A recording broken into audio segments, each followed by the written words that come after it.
/AskReddit by Reddit. What is a survival myth that is completely wrong and could get you killed?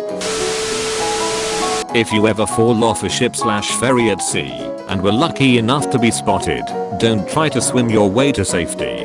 The more you try to swim, the less are the chances of survival. Just try to keep afloat and conserve energy and body heat while rescue team do what they're supposed to. Unless you are in hypothermic waters, the best bet always is to stay afloat without trying to swim to somewhere. This information about falling overboard, hypothermia and conditions, survival at sea etc. are based on my own experience of 12 years sailing on merchant ship. The YouTube videos on how to unarm an attacker from close range. You'll die before you can nearly haul. Yeah, if you have not trained extensively in real self-defense, you should never try to fight an armed opponent. Just give them what they want or run. Those videos usually have the person letting the moves be put on them very easily, when in reality a lot of those moves need to be executed at extremely fast speed with practiced precision. Otherwise you will just end up in a wrestling match against someone with a knife, which usually won't end well. There's a video of a soldier showing how to win in a knife fight. The countdown starts, and as soon as possible he just books it. Not quite as sexy and interesting as the rest of these, but if you're walking alone at night, putting a key between each finger, with the thought that you can punch someone, and they'll be impaled by 3 keys, is useless. You're much more likely to hurt the webbing on your fingers, since the grip you have on each key will be really weak. Instead, put a single key between your thumb and forefinger, parallel to your thumb, and make a fist. This still isn't a great defense, but it is an improvement over simply a fist. Also, don't try to kick a man in the crotch, unless you have an amazing shot, in which case, you're probably better off running anyway. If you miss, or don't kick hard enough, both of which are more likely in either case, when you're likely panicking, you're just going to cause mild discomfort, and piss him off even more. There was a girl I knew in college who got assaulted. She took the whole handful of keys with the keys coming out of the bottom of her fist and just went to town on the guy's face. It worked and the guy was arrested, because the facial injuries made him easy to recognize. Probably not the best tactic, but hard object plus adrenaline got the job done. Another one. Poison ivy isn't just washed off with water and soap. It almost leaves a sap-like residue on your skin. Wash the area and wipe off the residue, never reusing the same part of the cloth. Imagine wiping grease off of your skin. It's much like the same thing. You can avoid some nasty rashes and immune responses if you do it correctly. Can make a huge difference outdoors. The first mistake is to look for food and water first, before having a shelter up, to keep yourself dry and warm. Edit, when I say shelter first it includes having a fire too, which I forgot to mention.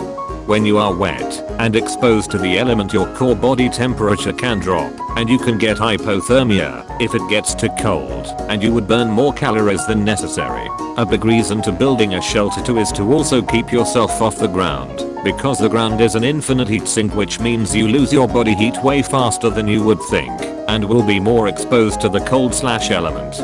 Guys, yes, it's good to be near a water source, but remember that it's always colder around rivers, streams, lakes, and oceans. Make sure you are able to easily gather shelter/fire material within the area, plus finding a prime location to set up shelter. I feel like a book RN. Thanks for the silver. Shelter, water, food, in that order.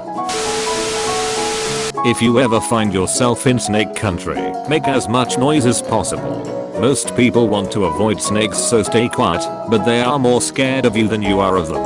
Talk loudly, stomp, but obviously keep an eye and ear out for any fellas who don't want you to be there.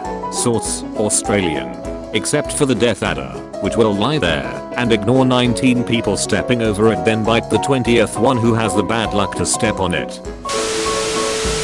Wear a seatbelt. There's myths about it being bad if you go into a lake or there's a fire, but 1, that is an incredibly tiny proportion of car crashes, and 2, if you're in that situation, you're far more likely to be knocked out and die of inaction if you're not wearing a seatbelt. I know this is a mundane tip, but you're far more likely to be in a life-threatening car crash than be stabbed or be in a falling elevator. Wear a seatbelt. Wear your ducking seatbelt. Apparently passengers can smash into other passengers when they are not wearing seatbelts. Rescue breaths are wildly overrated in most movies and TV shows. You'll see someone in cardiac arrest, and the rescuer will stop giving compressions and focus on breathing into a person's mouth and blammo. Awake, alert, alive. Nope. Don't do that. Your body does store a fairly decent amount of oxygen in its blood at all times. If someone in front of you ODs and their mouth is covered with saliva/vomit, or someone collapses in front of you of a suspected cardiac arrest, your plan of action is twofold. Are they breathing? Do they have a pulse? This is easy to duck up, especially in a moment of panic. My rule, as an EMS provider, is that if you don't feel it in 10 seconds, it's not there. Start compressions. If they are not in cardiac arrest, they will let your ass know, and the law covers you under Good Samaritan clauses in most of these cases. If you are the only person attending to this body, do not stop and give rescue breaths if help is on the way and will be there soon. It takes about 4 to 7 decent compressions to get blood recirculating in the body after stopping to give mouth to mouth. That's a lot of blood, carrying a lot of vital oxygen reserves that aren't making it to the brain. Obviously, if you're a long way out from help and you feel safe to do so, give rescue breaths. But it should never be priority #1. By the way, if you hear ribs crack, make a face, make vomit noises. If you have to, tell the person their bones are ducking, grossing you out, but don't stop compressions. Because what are compressions? That's right. They are numbered ducking 1. You do not need to wait 24 hours to report a missing person. If you think someone is missing, report it as such. The faster a missing person report is filed, the greater the chance the person will be found, especially if it's a child. Missing children are at high risk during the first 24 hours, especially if abducted. In 76% of child abduction murders, the victim was dead within 3 hours. 88.5% were dead in the first 24 hours. If you get stabbed with anything, don't pull it out, since it could be the thing that's preventing you from bleeding out. Instead, immobilize it and go to the hospital, where they can stop the bleeding when they remove the object. That knife is in your aorta. If you remove it, you'll bleed to death. Consider that a professional courtesy. Sticking your finger up a dog's bum. I've read this a few times. Not a good idea.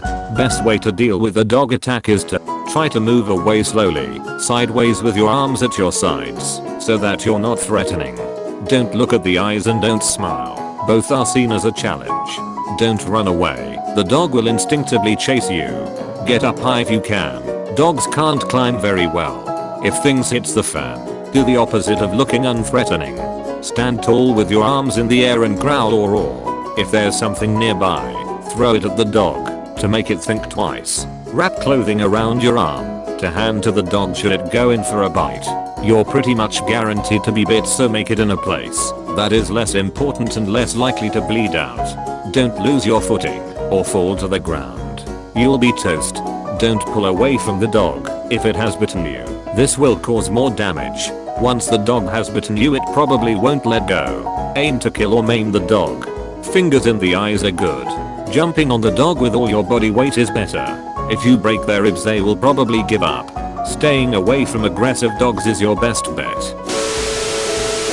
Don't put severed parts on ice. It'll practically give the dead tissue frostbite, thus making it near impossible to reattach. Semi-related, if you ever lose a whole tooth, put it in your mouth, under your tongue, or in your cheek if you're not comfortable reinserting it, or you can reinsert it in the socket if you're comfortable, and get straight to the dentist. If you do this and get there quick enough, it's possible the tooth can be rerouted. Never touch the tooth at the root though, always the crown, the part that you can see in your mouth.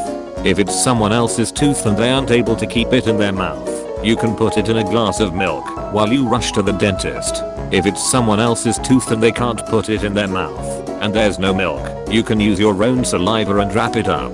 If you need to rinse the tooth before putting it back in your mouth, if it landed on the ground or such, always rinse with milk and not water. Using water or drying the tooth out will cause the tooth to start dying. This happened to me when I was a kid.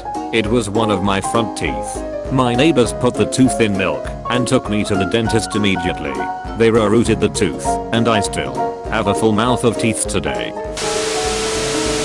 Thank you for watching Reddit. Don't forget to like and subscribe for more r/AskReddit videos. Share your stories in the comment section below.